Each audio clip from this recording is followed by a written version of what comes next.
Bismillahirrahmanirrahim. Assalamualaikum warahmatullahi wabarakatuh.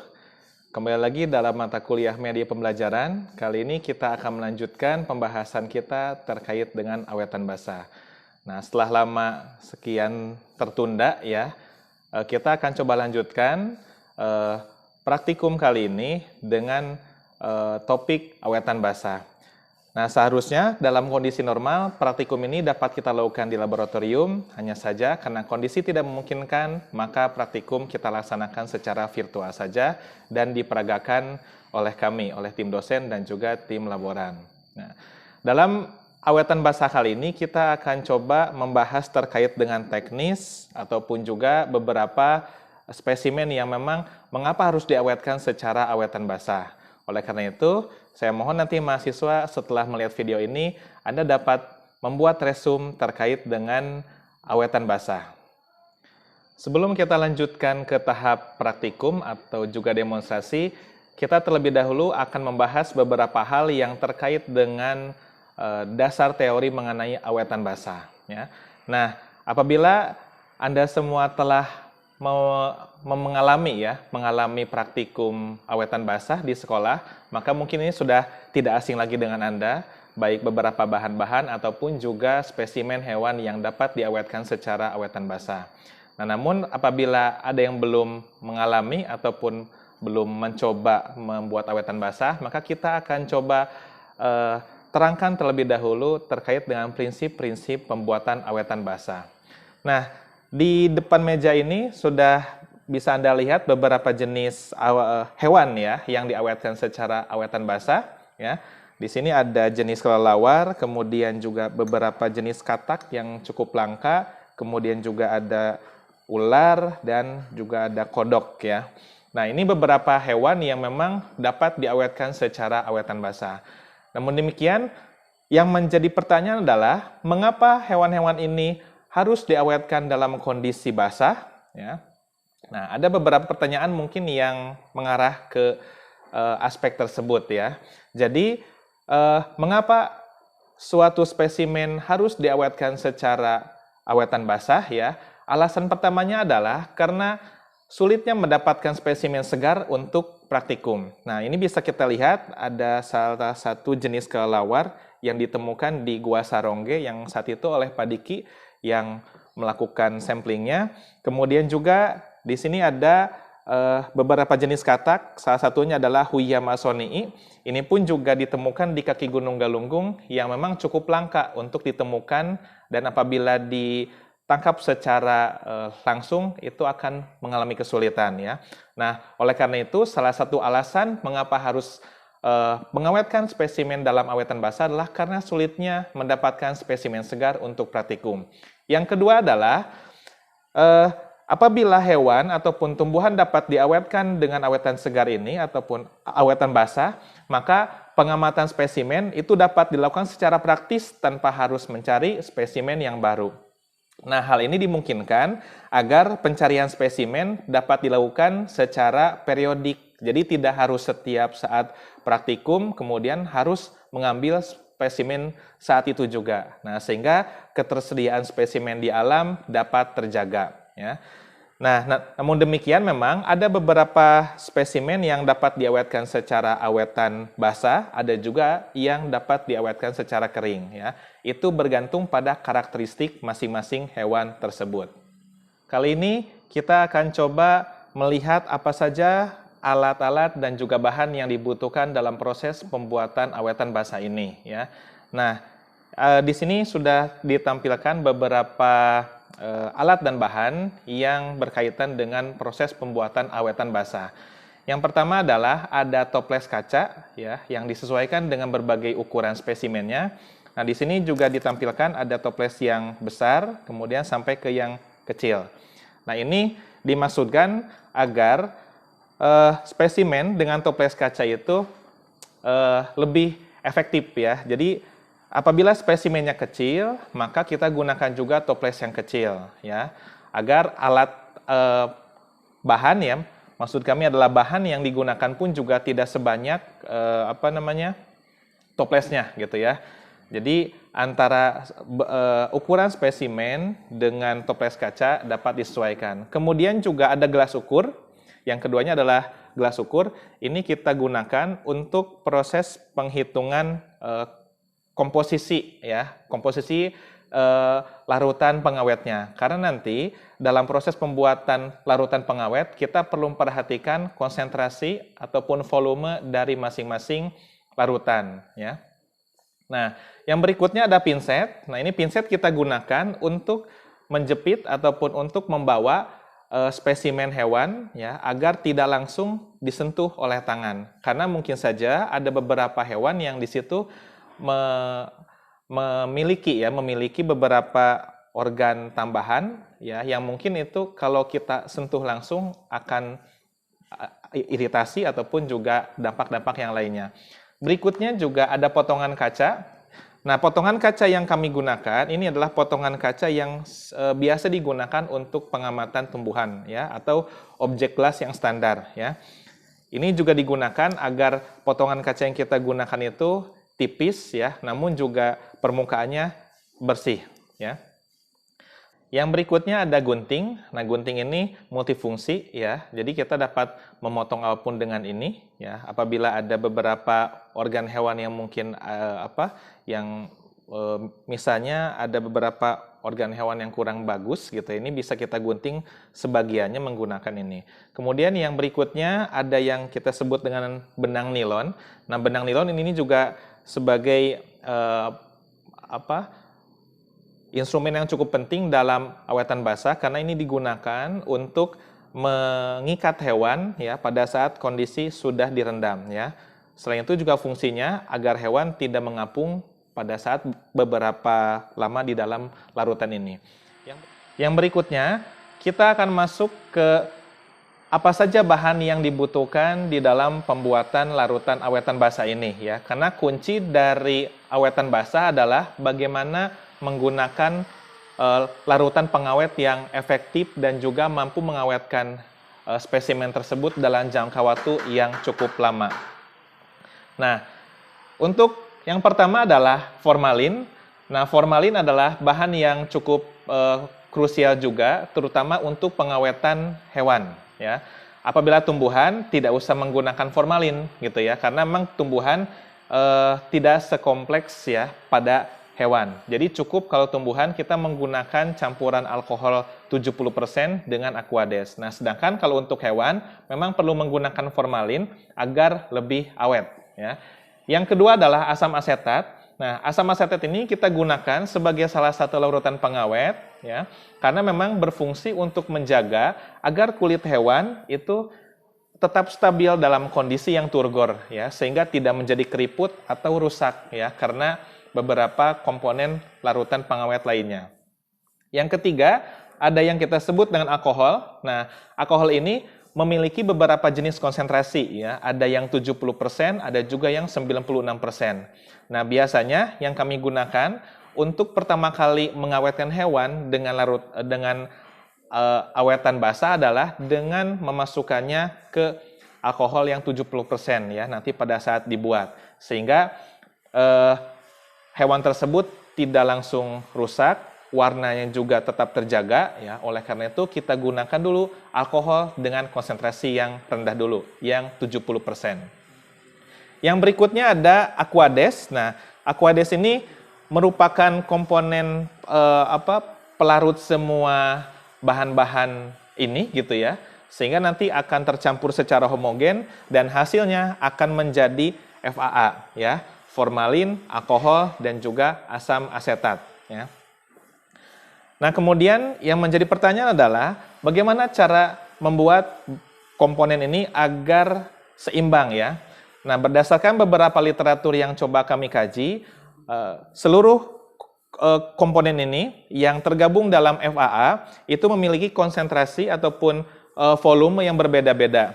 Ya. Formalin itu digunakan cukup 5 bagian saja. Ya. Jadi formalin cukup 5 bagian. Ya, kemudian asam asetat pun cukup 5 bagian, sedangkan untuk alkohol itu 90 bagian. Ya, yang berikutnya adalah alkohol ya. Apabila alkohol sudah dalam konsentrasi 70%, maka kita tidak perlu mengencerkan kembali dengan Aquades ini. Sehingga alkohol yang sudah 70% bisa kita gunakan untuk dicampurkan dengan ketiga komponen ini, ya. Nah, sedangkan apabila alkohol yang kita punyai itu ada dalam konsentrasi 96%, maka perlu diencerkan dengan menggunakan Aquades, ya. Nah, prinsip pengencerannya sama dengan yang ada pada prinsip pengenceran secara kimia, ya. Artinya kita menghitung volume yang dibutuhkan agar mencapai konsentrasi yang diinginkan. Ya. Yang berikutnya adalah ada beberapa bahan yang kami gunakan juga untuk proses pengawetan basah pada tumbuhan. Nah, salah satu bahan yang digunakan adalah gliserin. Nah, jadi gliserin ini salah satu bahan yang kami gunakan untuk pengawetan basah pada tumbuhan yang bertujuan untuk membuat warna pada daun, ya, ataupun pada bagian-bagian lain pada tumbuhan itu tetap dalam kondisi aslinya, sehingga dapat mempertahankan warna dan juga bentuk, ya. Selain itu pun juga agar spesimen tumbuhan yang kita awetkan, ya, baik ini mau tumbuhan ataupun juga jamur, mampu tetap dalam kondisi yang segar, artinya tidak menjadi keriput karena proses pengawetan ini, ya. Nah, adapun cara pembuatannya adalah biasanya alkohol yang kami gunakan dan juga gliserin untuk campuran pengawetan pada tumbuhan ini adalah 70-30. 70 bagian adalah alkohol dengan konsentrasi 70%, sedangkan 30-nya adalah gliserin, ya. Gliserin yang digunakan pun juga ada dua macam, ada gliserin yang proanalisis dan juga gliserin teknis. Kedua-duanya itu dapat sama-sama digunakan, ya. Namun kami lebih merekomendasikan gliserin yang proanalisis untuk pengawetan basah pada tumbuhan. Tahap yang berikutnya adalah kita akan masuk ke dalam proses pengawetan spesimen hewan, ya. Nah, kami akan mendahulukan dulu untuk proses pengawetan spesimen hewan karena memang memiliki tahapan yang agak berbeda dengan spesimen tumbuhan, ya. Di depan saya ini telah kami siapkan spesimen hewan, ya, berupa katak yang sebelumnya telah kami bius di dalam desikator ini.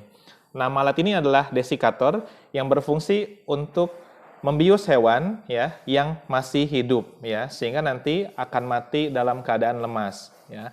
Nah, apabila hewan yang Anda temukan sudah dalam kondisi mati, maka tidak usah lagi melalui proses pembiusan, sehingga tinggal langsung masuk ke tahap berikutnya.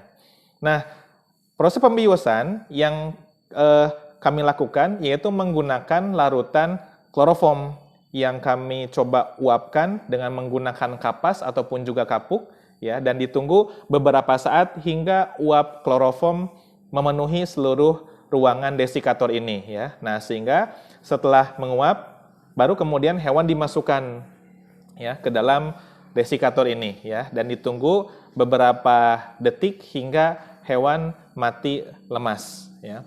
Nah, kemudian yang seperti tadi yang sudah saya sebutkan, apabila hewan yang Anda temukan sudah dalam kondisi mati, maka hewan tersebut tinggal masuk ke tahap berikutnya, yaitu dengan proses penyuntikan.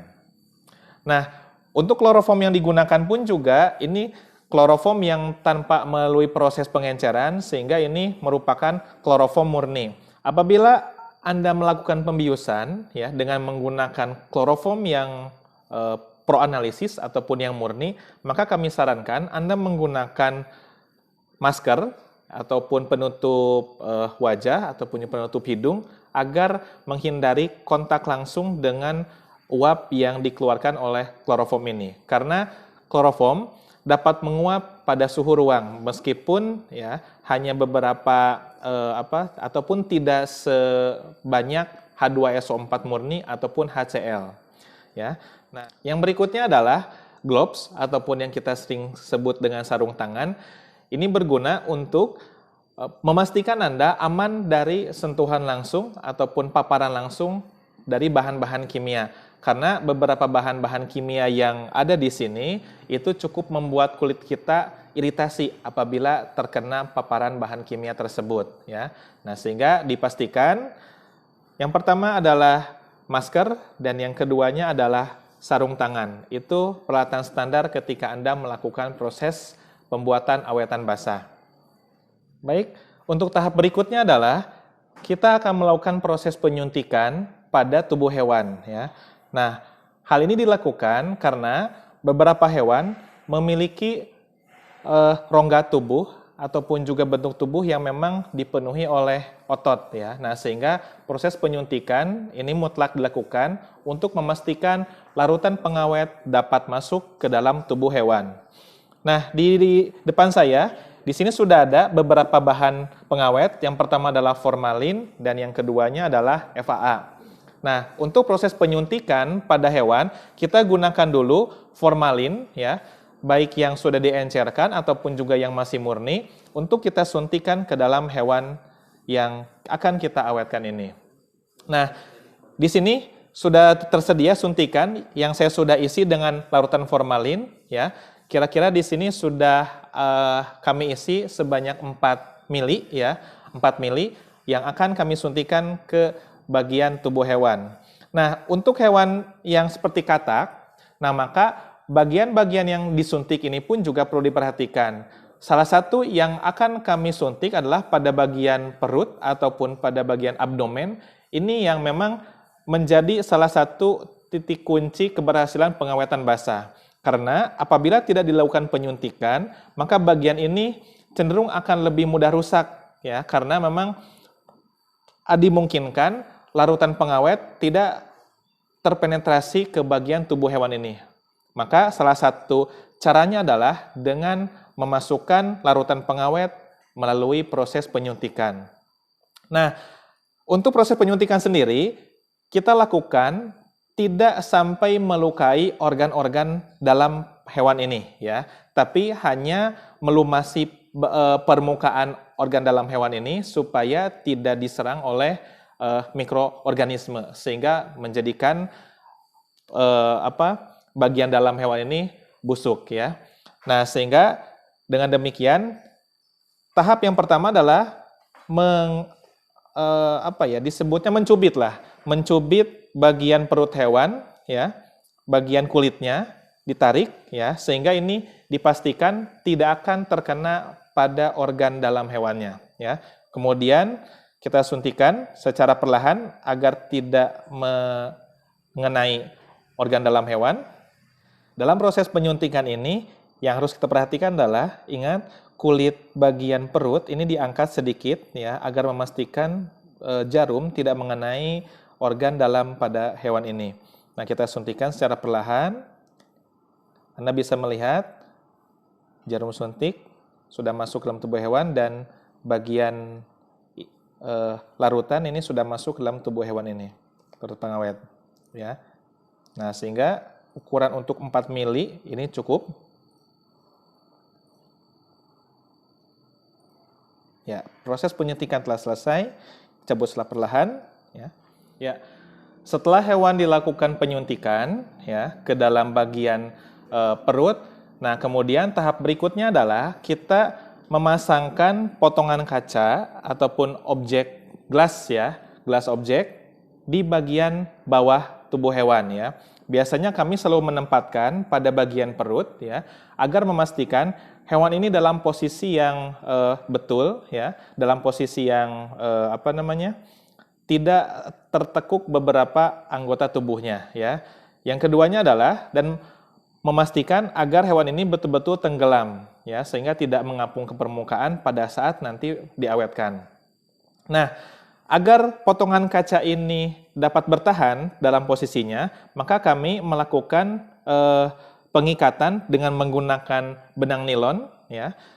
Dan ini pun juga ada beberapa tujuan mengapa kita gunakan benang nilon ya. Salah satunya adalah agar tidak mudah hancur ya. Apabila menggunakan bahan yang lain, misalnya benang jahit biasa, maka itu akan lebih mudah hancur dalam beberapa bulan ke depan ya. Maka yang lebih tepat kita gunakan benang nilon ya. Nah, proses pengikatan ini memang biasanya ada pada bagian perut ya, ada pada bagian perut dan kemudian dilingkarkan ke bagian paha ya, agar hewan ini tetap dalam kondisi yang tidak berubah ya dalam aspek anggota tubuh ya. Sehingga kalau kita coba seperti ini, nah ini sudah stabil ya, diperkirakan stabil dan tidak akan mengapung pada saat proses pengawetan berlangsung. Nah, yang tahap berikutnya adalah kita memasukkan tubuh hewan ini yang sudah kita ikat dengan tali nilon ya, kemudian juga potongan kaca ke dalam botol spesimen yang telah disediakan. Nah, kami biasanya menggunakan botol bekas ya, yang ini pun sebetulnya juga ada di pasaran ya. Dimasukkan ke dalam botol ya, secara perlahan agar kaca tidak lepas ya, secara perlahan. Nah, dan kita posisikan dalam posisi yang memang tidak menekuk beberapa bagian tubuhnya. Nah, sehingga kita bisa gunakan juga pinset atau juga peralatan lain yang memang mampu memposisikan hewan ini dalam kondisi yang betul-betul tampak seperti aslinya ya. Nah, apabila hewan sudah dalam toples ya, sudah kita tempatkan di dalam toples, maka kita pastikan tubuh hewan ini ya sesuai dengan kondisi aslinya pada saat ditangkap gitu ya. Artinya kita perlu menyesuaikan bentuk tubuh, bentuk posisinya dengan memang posisi yang sebenarnya. Artinya jika katak ini memang menekuk gitu ya, nah maka kita tekuk pada bagian-bagian yang memang itu sudah seharusnya menekuk gitu ya, pada bagian sendi-sendi gitu. Itu terutama ya. Ya, dan kita pastikan memang untuk tubuh hewan itu dilakukan diposisikan secara miring, harus diingat ya, agar bahan pengawet ataupun larutan pengawet itu dapat kita gunakan secara efektif dan efisien. Artinya tidak terlalu boros ya, karena apabila tidak dimiringkan, maka posisi tubuh hewan akan sedikit lebih ke atas ya dibandingkan dengan posisi yang miring. Setelah hewan diposisikan di dalam botol kaca yang telah kita sediakan ini ya, kita pastikan dulu tidak ada bagian lain yang memang tertekuk gitu kan, dan kita pastikan hewan sudah dalam kondisi memang dalam bentuk aslinya. Di tahap berikutnya adalah kita akan coba menuangkan larutan FAA yang telah kita buat tadi gitu kan ke dalam botol ini. Ya. Dan harus diperhatikan juga jangan langsung disekaliguskan ya, karena memang ini menjaga efisiensi dalam hal bahan ataupun larutan pengawetnya. Nah, kita coba secara perlahan-lahan. Ya. Dipastikan 1 cm di atas ujung tubuh hewan itu terendam ya. Kita pastikan dulu ya. Oke, ini kurang lebih sudah 1 cm ya di atas tubuh hewan yang paling ujung itu sudah terendam dengan larutan pengawet ya. Kemudian kita tutup ya agar larutan pengawet tidak menguap ya, karena jika menguap maka larutan pengawet tadi itu tidak akan bekerja optimal karena beberapa bahannya menguap ya, seperti formalin, kemudian juga alkohol dan asam asetatnya ikut menguap, sehingga yang tersisa hanyalah pelarutnya ya, apakah ini aquades ataupun juga yang lainnya. Nah, setelah larutan pengawet ini kita pastikan merendam semua bagian tubuh hewan, maka tahap berikutnya adalah kita memberikan etiket ya atau keterangan nama pada botol ini ya. Nah, ini seperti yang sudah dilihat ya. Jadi etiket ini menyangkut nama spesimen ya dalam nama ilmiah, atau juga bisa ditambahkan nama daerahnya, kemudian juga nama kolektor ataupun orang yang menemukan ataupun juga yang mengoleksi hewan ini. Berikutnya adalah tempat lokasi ya ditemukannya hewan, kemudian tanggal pengoleksian dan tanggal pengawetan ya. Nah, untuk tanggal pengawetan mengapa harus tercantum di sini? Karena ini merujuk pada aspek kapan larutan ini harus diganti di beberapa waktu kemudian. Nah, sehingga memang waktu pengawetan ya itu harus tercantum juga ya selain waktu pengoleksian ya. Nah, sehingga dengan demikian hewan yang kita telah awetkan ini dapat digunakan sebagai bahan untuk praktikum, ya, baik di tingkat sekolah menengah pertama, sekolah menengah atas, maupun juga di perguruan tinggi, ya. Nah, dengan cara pengawetan basa ini, maka sampel yang kita akan praktikumkan ataupun yang kita akan demonstrasikan kepada peserta didik itu dapat lebih terjaga gitu ya. Terjaga dalam aspek ketersediaan spesimen di lapangan, kemudian juga ini juga dapat digunakan di tahun-tahun berikutnya, sehingga kita tidak harus selalu mengambil spesimen pada saat akan praktikum. Ya, jadi spesimen sudah tersedia di laboratorium, tinggal yang paling penting adalah menjaga kekonsistenan kita untuk melakukan penggantian larutan pengawet bila mana telah mencapai batas kadaluarsa. Nah, biasanya di laboratorium zoologi ini proses penggantian larutan pengawet biasanya dilakukan 1 tahun sekali ya, di akhir tahun akademik ya, sehingga menjelang tahun akademik yang baru seluruh larutan pengawet itu sudah terisi dengan yang baru ya. Nah, demikian untuk penjelasan proses pembuatan larutan awetan basah dan juga proses pengawetan hewannya ya. Dengan demikian kami mengharapkan meskipun Anda tidak langsung melakukan praktikum, tapi Anda dapat melihat berbagai macam prosesnya tadi secara langsung ya, sehingga diharapkan Anda dapat mengetahui berbagai macam prinsip dasar dari pengawetan spesimen dengan awetan basah ini ya. Cukup sekian dari kami, mohon maaf apabila ada kesalahan. Wassalamualaikum warahmatullahi wabarakatuh.